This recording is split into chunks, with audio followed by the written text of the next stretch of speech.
Imagine करके देखो एक छोटा सा पंखा जिसको मैं आपके रूफटॉप पे लगा दूं और उस पंखे का सबसे बड़ा फायदा, ये पंखा आपको 24 घंटे के लिए, चाहे तो दिन हो या फिर रात, इलेक्ट्रिसिटी दे सकता है।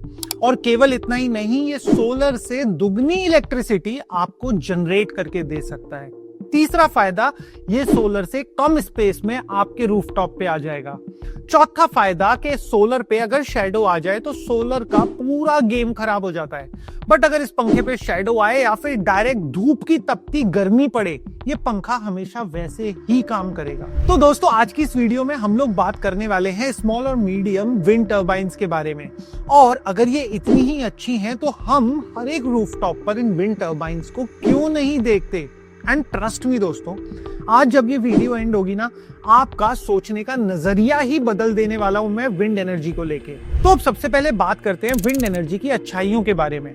सबसे पहली चीज, चाहे तो दिनों चाहे तो रातों, विंड एनर्जी आपको हमेशा 24 आवर पावर सोर्स बन जाता है और आपको 24 आवर पावर दे सकता है। ये हमारे सोलर की तरह नहीं है जो रात को आपके साथ साथ खुद भी सो जाए, बट ये 24 घंटे काम करता है, तो इसके अंदर इंटरमिटेंसी के चांसेस बहुत कम हो जाते हैं। अब दूसरा पॉइंट आता है स्पेस एफिशिएंसी का। जहां एक 5 किलोवाट के सिस्टम में आप 15 से 20 पैनल लगाओगे, और अगर हम बात करें मुंबई के 1 BHK के एक फ्लैट की, उसमें तो शायद इतनी जगह भी ना हो, बट उससे कम स्पेस में एक 5 किलोवाट की विंड टर्बाइन इजीली फिक्स हो सकती है। अब आता है तीसरा और सबसे इंपॉर्टेंट पॉइंट, विंड टर्बाइन्स की एफिशिएंसी का। विंड टर्बाइन्स की एफिशिएंसी सोलर से जस्ट डबल है। एफिशिएंसी से मेरा मतलब क्या होता है, मान लेते हैं 100% सोलर की, मतलब सन की रोशनी एक पैनल पर पड़ रही है। अब वो पैनल उस रोशनी में से कितने परसेंट को इलेक्ट्रिसिटी में कन्वर्ट कर पाता है, उसको बोला जाता है एफिशिएंसी। तो सोलर पैनल की एफिशिएंसी अभी कुछ पिछले ही सालों में खिंचा के मैक्सिमम 23% पहुंची है।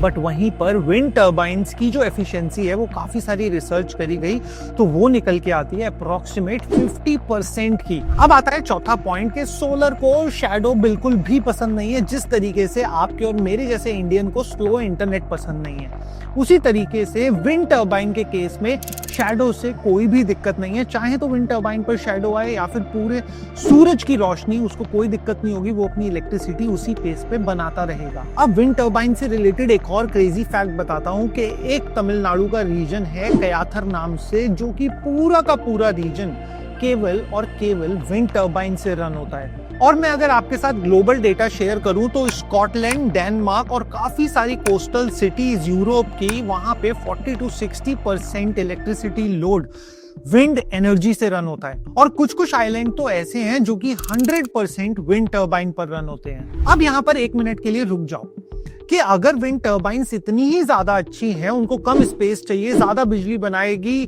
शैडो में भी काम करेगी और भी दुनिया भर की चीजें, तो हम उन्हें इंडिया के हर एक रूफटॉप पर क्यों नहीं देखते। अब आता है सबसे बेकार पार्ट, जिसके बारे में मुझे बात करना बिल्कुल भी अच्छा नहीं लगता है, वो है हार्श रियलिटी विंड टर्बाइन्स के केस में, कि हम विंड टर्बाइन्स को एक्चुअल में रूफटॉप्स पर क्यों नहीं देखते हैं। तो देखो, एक विंड टर्बाइन को ढंग से परफॉर्म करने के लिए 5 से 12 मीटर पर सेकंड की विंड स्पीड्स चाहिए।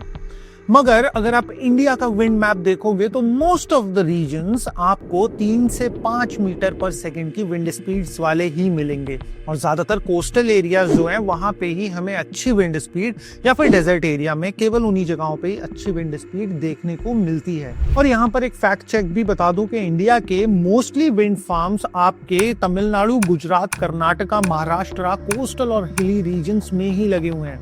इसी वजह से हम शायद उन्हें अपने शहरों में, अपने घरों की छतों पे उतना ज्यादा नहीं देखते।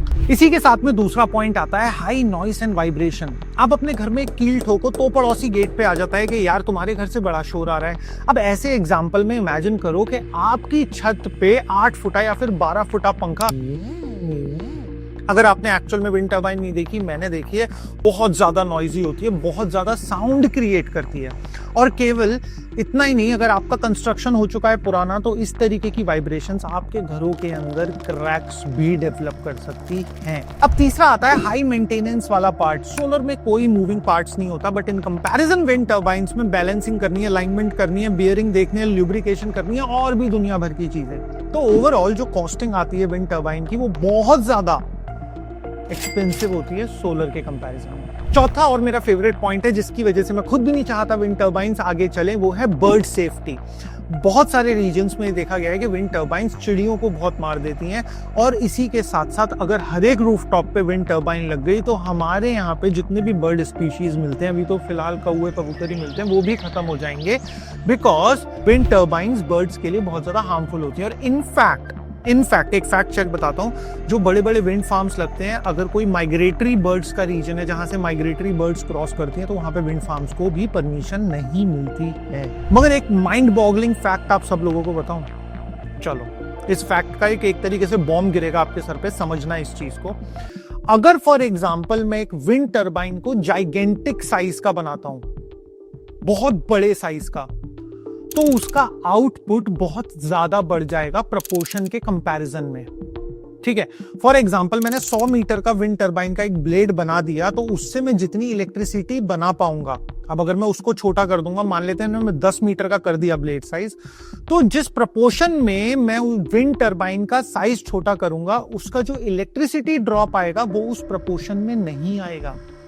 छोटी विंड टर्बाइन बहुत कम इलेक्ट्रिसिटी जनरेट कर पाती है, बट अगर मैं प्रोपोर्शनेटली उसका साइज बढ़ा दूंगा तो इलेक्ट्रिसिटी प्रोडक्शन में मल्टीपल टाइम्स का इंक्रीज हो जाएगा। एग्जाम्पल के तौर पे मान लेते हैं कि एक 5 मीटर की विंड टर्बाइन जिसका ब्लेड की लेंथ 5 मीटर है, वो 1 यूनिट बना रही है। अगर मैं इसके ब्लेड की लेंथ को डबल कर दूंगा, 5 से 10 मीटर कर दूंगा, तो वो 1 यूनिट से 2 यूनिट बनाने पे नहीं आएगी, वो 1 से 4 पे आ जाएगी। तो समझ रहे हो मेरी बात कि जाइगेंटिक साइज में इलेक्ट्रिसिटी प्रोडक्शन में मल्टीपल टाइम्स फोल्ड आ जाता है, मतलब मल्टीपल टाइम्स इलेक्ट्रिसिटी जनरेशन बढ़ जाता है साइज की वजह से। और इसी वजह से चाइना ने डेवलप करी है दुनिया की सबसे बड़ी wind turbine, and trust me बहुत बड़ी। अगर नहीं देखा तो यूट्यूब पे जाके सर्च कर लेना, चाइनाज बिगेस्ट विंड टर्बाइन, वो आ जाएगी। बहुत बड़ी जाइगेंटिक विंड टर्बाइन बनाई है उन्होंने, और वो उसे सिटीज में नहीं ऑफ शोर लगा रहे हैं, समुद्र के बीचों बीच। चाइना का जहां मन करेगा ना, वो वहां से बिजली बनाएगा। एक बोनस रीजन आप लोगों को इसमें एक और दूंगा मैं।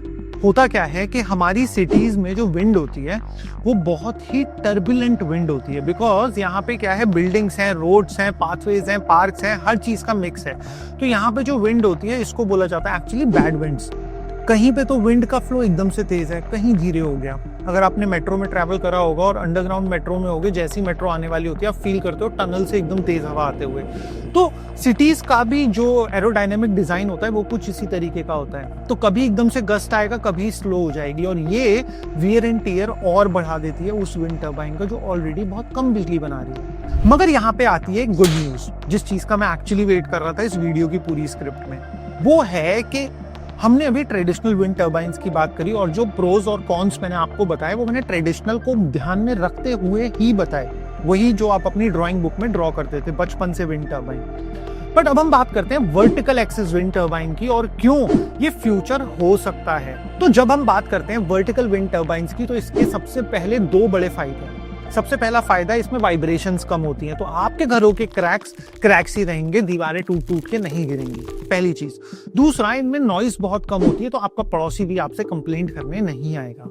और इसी के साथ साथ तीसरी चीज, नए तरीके की वर्टिकल टर्बाइंस इतनी सुंदर बना रहे हैं कुछ लोग, इंडिया में इनोवेशन की कमी है, बट बाहर बहुत सारे लोग इसको इतना सुंदर बना रहे हैं कि बिल्डिंग एस्थेटिक्स से बहुत अच्छे से मैच होती है और बहुत सुंदर भी लगती है आपकी बिल्डिंग के ऊपर लगी हुई। तो बहुत सारे रीजन्स में क्या हो रहा है, सोलर को as a base power use करा जा रहा है, और उसी के साथ साथ इस वर्टिकल टर्बाइन को as an additional support use करा जा रहा है। तो अब समझने वाली बात क्या है कि जब ये हाइब्रिड सिस्टम बना दिया जाता है वर्टिकल टर्बाइंस के साथ में सोलर को मिक्स करके, तो हम सेम स्पेस से 10 से 30% तक, 10 to 30% तक ज्यादा एनर्जी प्रोड्यूस कर सकते हैं। और बहुत सारे रीजन्स जैसे लेह लद्दाख, सिक्किम, उसी के साथ साथ केरला, बहुत सारे रीजन्स में भी इस चीज पर एक्सपेरिमेंटेशन चल रहा है, जहां पे कि देखा जा रहा है कि किस तरीके से एक hybrid system wind plus solar का बनाया जा सकता है, जिसमें कि हम ज्यादा इलेक्ट्रिसिटी प्रोड्यूस कर सकें। तो यहाँ पे लास्ट में जाते जाते देखो, मेरे पास बहुत सारे कॉन्टैक्ट्स हैं। ल्यूमन सिटी डायरेक्टली तो नहीं बना रहा वर्टिकल टर्बाइन, बट मेरे पास बहुत सारे ऐसे लोग हैं जो वर्टिकल टर्बाइंस बना रहे हैं। अगर आप लोग इस वीडियो पे